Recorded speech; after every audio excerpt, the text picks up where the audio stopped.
बिस्मिल्लाहिर्रहमानिर्रहीम। नाज़रीन अस्सलाम वालेकुम।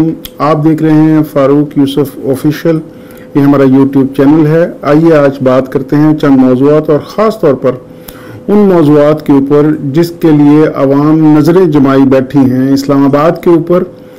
और इन दिनों इस्लामाबाद में जिस तरह की चहमगोइयाँ हो रही हैं, ख़ास तौर पर अली अमीन गंडापुर के अगवा का ड्रामा, अली अमीन गंडापुर का मंजर आम पर आना, फिर उनका असेंबली में तकरीर करना और असेंबली में तकरीर करते हुए उनका कुछ ज़ुबानी जुमले बोलना, जिसकी ट्रांसलेशन अवाम और तज्जिया निगार अपने अपने अंदाज में कर रहे हैं। आइए देखते हैं उसके कॉन्सिक्वेंसेस क्या होने वाले हैं।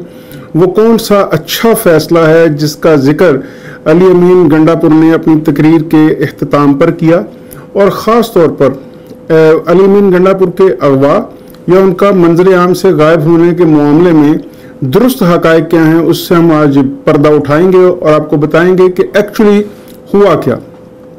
नाज़रीन, चूँकि आप जानते हैं कि जब से मौजूदा हुकूमत आई है या इमरान खान साहब को हुकूमत से निकाला गया, उस वक़्त से पहले तो पीटीआई अपना एहतजाज कर रही थी कि हमें इक़्तिदार से क्यों निकाला गया। फिर इलेक्शन आया, फिर इलेक्शन के बाद ये कि हमें फॉर्म 47-45 के धंधे में हराया क्यों गया और पाकिस्तान मुस्लिम लीग नून और उनके इत्तेहादियों को हुकूमत क्यों दी गई। ये लोग तब से एहतजाज में थे और वन वे और द अदर अपना एहतजाज रिकॉर्ड करा रहे थे। इस दौरान मुकदमात भी बने।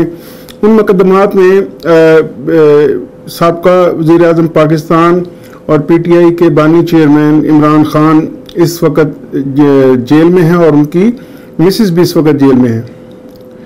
वो मुख्तलिफ मुकदमात का सामना कर रहे हैं जो कि अदालत में चल रहे हैं। कई एक पे फैसला हो चुका है, कई एक पे फैसला अभी आना बाकी है। कुछ लोगों का ये ख्याल है कि उनको ज़बरदस्ती और बिला वजह जेल में रखा गया है, जबकि कुछ कानूनी माहिरीन का ख्याल है कि हुकूमत के पास ये इख्तियार मौजूद है।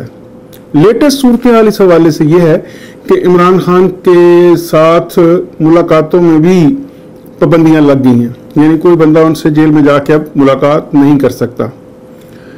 इस दौरान पाकिस्तान तहरीक इंसाफ के वर्कर्स और उनकी बाकी मानदा क़यादत जो इस वक्त जेलों से बाहर है, वो सूबा पंजाब है, वो सूबा सिंध है, वो KPK है, वो बलूचिस्तान है, वहाँ से जितनी भी क़यादत है वो ऑपरेट कर रही है, वो लोगों को इकट्ठा कर रही है, एहतजाज कर रही है और बड़ा डेयरिंग एहतजाज कर रही है। और सबसे ज़्यादा डेयरिंग जो एहतजाज है वो सामने आया KPK से।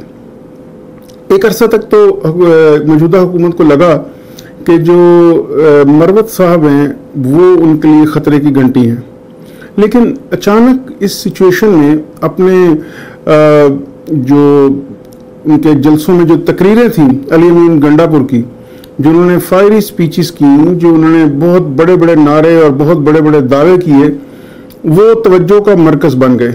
और इस तरह से मरकज़ बन गए, एक तरफ तो वैसे भी वो इमरान खान के मंजूर नज़र और ख़ास आदमी समझे जाते थे, फिर उनको KPK हुकूमत में वज़ीर आला बना दिया गया और उसके बाद अब इस एहतजाज में भी बज़ाहिर काफ़ी हद तक वो लीड करते हुए नज़र आ रहे थे। और उनकी जगह पे बैरिस्टर गौहर जो हैं वो एक बैक फुट पे खेल रहे थे, जो कि इस वक्त पाकिस्तान तहरीक इंसाफ के चेयरमैन हैं। तमाम जलसों में अली अमीन गंडापुर ने 3 चीज़ें बड़ी वाज़ेह की। नंबर 1, वो जो वहाँ जलसे में लोगों को लेके आया, उसने जिस जगह पे भी जलसा किया और अपने साथ जिन लोगों को लेके आया वो बहुत बड़ी तादाद थी। उनको मोबिलाइज करना, ये क्रेडिट अली अमीन गंडापुर को तो जाता है। इसी क्रेडिट को मद्देनज़र रखते हुए गवर्नमेंट का ख्याल था कि अली अमीन गंडापुर को रोका जाना चाहिए, लेकिन वो फिर आग धमके। और अब तीसरी दफ़ा भी वो डी चौक आ रहे थे कि हम अपने चेयरमैन को, साबिक वज़ीर आज़म पाकिस्तान इमरान खान को जेल से निकलवा कर आएंगे। उनके साथ अवाम की बहुत बड़ी तादाद आई। ये नहीं कहना चाहिए कि लाखों करोड़ों का मजमा था, लेकिन एक बड़ी तादाद उनके साथ थी। और इतनी बड़ी तादाद का सूबे को छोड़कर वफाकी दारुल हुकूमत में आना और एहतजाज करना, बहरहाल उसे नज़रअंदाज नहीं किया जा सकता था। और उनकी इस एहतजाज को इंटरनेशनल मीडिया भी कवरेज दे रहा था, जबकि इंटरनेशनल मीडिया ने बहुत पॉजिटिव जेस्चर्स दिए इमरान खान के हक में और मौजूदा हुकूमत और आम तौर पर पाकिस्तान मुस्लिम लीग नून और उसके अहदेदारों के बारे में नेगेटिव स्टोरीज छपती रहीं, जिसका नतीजा ये हुआ कि उनका अवाम नास में भी बहरहाल इमेज खराब हुआ।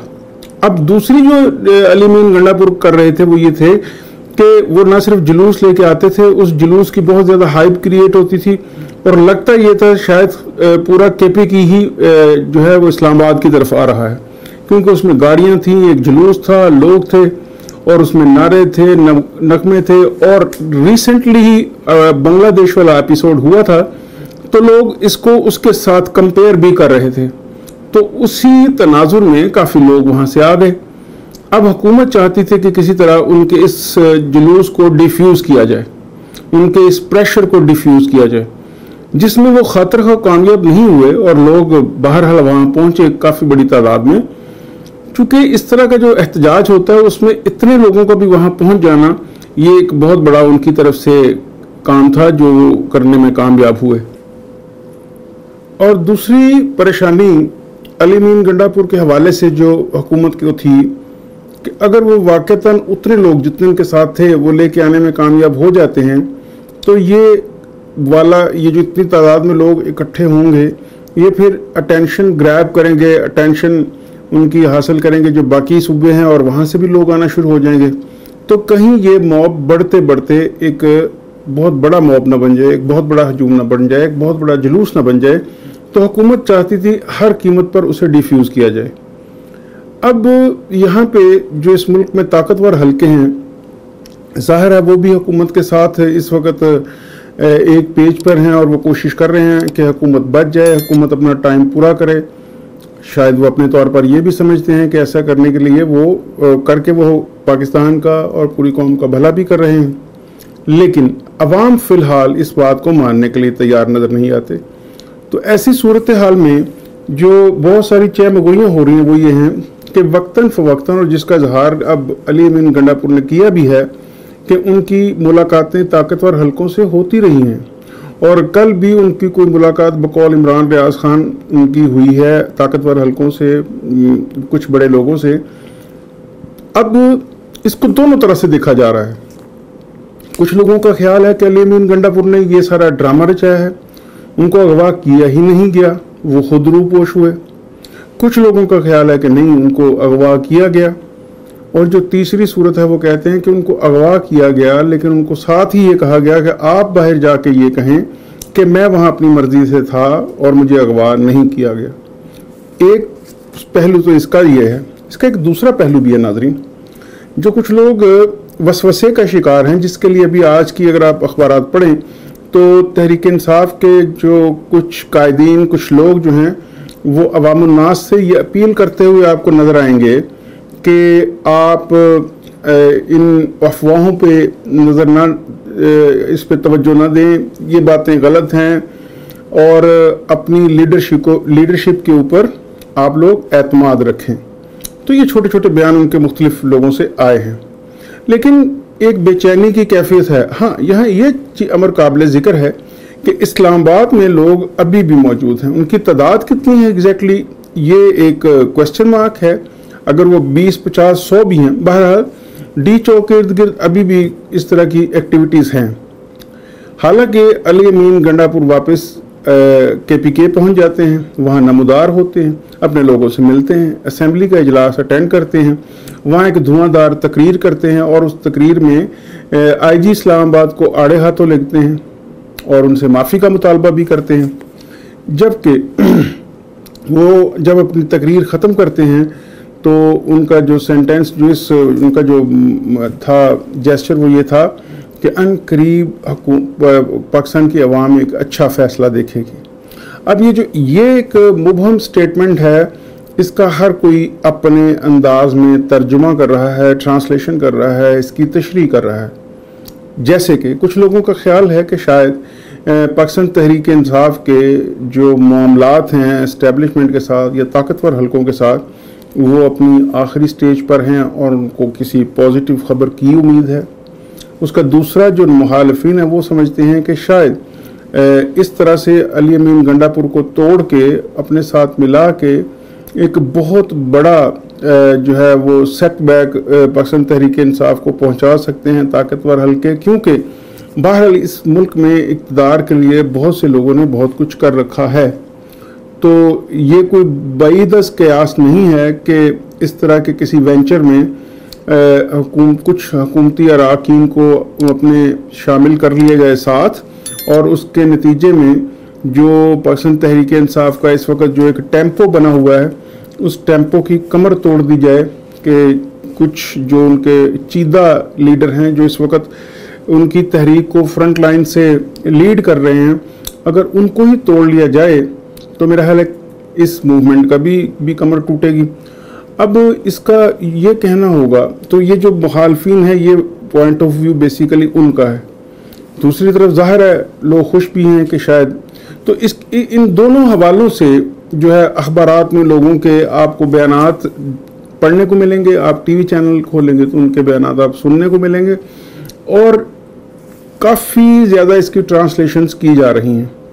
चहमगोइयाँ ये भी हो रही हैं कि शायद 16 नवंबर से पहले पहले ये हुकूमत अपना बोरिया बिस्ता गोल करके चली जाए और इमरान खान आइंदा आने वाले टेन्योर में पाकिस्तान के अगले प्राइम मिनिस्टर होंगे, और ये उनको ताकतवर हलकों की अशीरबाद से होगा।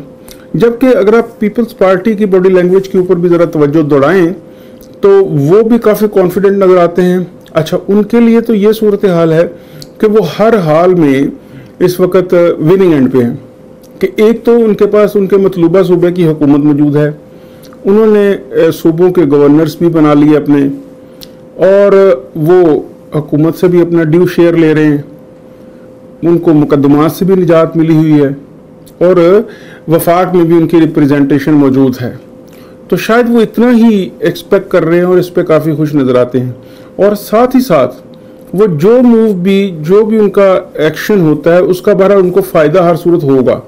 वो इस तरह से कि अगर वो हुकूमत के ख़िलाफ़ जाते हैं तो जो एंटी गवर्नमेंट जो सोच है उसमें से काफ़ी बड़ा शेयर वो ले सकेंगे, और अगर वो हुकूमत के साथ जाते हैं तो इस मौजूदा हुकूमत से ऑलरेडी वो शेयर ले रहे हैं और मज़ीद शेयर ले सकते हैं।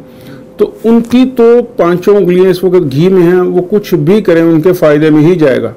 यानी वह हुकूमत को छोड़ भी दें उनको फिर भी फ़ायदा है, वह हुकूमत के साथ भी रहें उनको फिर भी फ़ायदा है। तो इस वक्त सबकी से ज़्यादा मज़े की पोजीशन जो है वो पीपल्स पार्टी की है। जबकि इससे मिलती जुलती एक लोअर लेवल पे, एक थोड़े छोटे पैमाने पे सिचुएशन मौलाना फजलुर रहमान और जनाब अचकज़ई साहब की है, लेकिन उन्होंने कौम को काफ़ी हैरान किया है और वो अपने जेस्चर्स में इस वक्त काफ़ी मजबूत नज़र आते हैं। गो कि ये समझा जाता था कि वो इमरान खान मियाँ मोहम्मद नवाज शरीफ साहब के बड़े करीबी ताल्लुक़ वाले लोग हैं और वो कभी उनका साथ छोड़ते नहीं, लेकिन महमूद खान अचकज़ई साहब भी इस वक्त उनके मुखालिफ धड़े में नज़र आते हैं, और मौलाना फजलुर रहमान भी। इस तरमीम को पास करवाने के लिए काफ़ी ज़्यादा कोशिशें की गई हैं। कल भी एक APC बुलाई गई, उसमें मौलाना फजलुर रहमान ने भी शिरकत की। गो कि उस APC का PTI हिस्सा नहीं थी, लेकिन बहरहाल तमाम पार्टियों ने वहाँ पे शिरकत की। अब इन तमाम सूरत हाल, इस तमाम कैफियत से मौलाना फजलुर रहमान बहुत अच्छा फ़ायदा उठा सकते थे, क्योंकि वो माजी में इस तरह ही प्ले करते रहे हैं कि जहाँ भी उनके मफाद में कोई चीज़ आई उन्होंने उससे भरपूर फ़ायदा उठाया। लेकिन लगता यह है कि इस दफ़ा वो कुछ बड़ा खेल खेलने के मूड में हैं, क्योंकि उन्होंने तमाम ऑफ़र्स को ठुकरा दिया है। उन ऑफ़र्स की नोयत क्या थी ये तो शायद हम नहीं जानते, लेकिन ये तय है कि उन ऑफ़र्स की जो भी नोयत थी उनके जहन में, मौलाना फजलुर रहमान साहब के जहन में जो मुस्तकबिल का खाका है उसमें वो ख़ुद को किसी और उससे बेहतर पोजीशन पर देखते हैं, पार्टी के लिहाज से और इंडिविजुअल भी। अब देखना यह है कि ये जो 16 नवंबर के हवाले से चहमगोइयाँ हो रही हैं इसमें कितनी सदाकत है। अगले चंद दिन बहुत अहम हैं, देखते हैं कि ये ऊँट किस करवट बैठता है। नाज़रीन, आप सब लोग अपना ढेर सारा ख्याल रखिएगा। अगले व्लॉग में मिलते हैं। अल्लाह हाफिज़।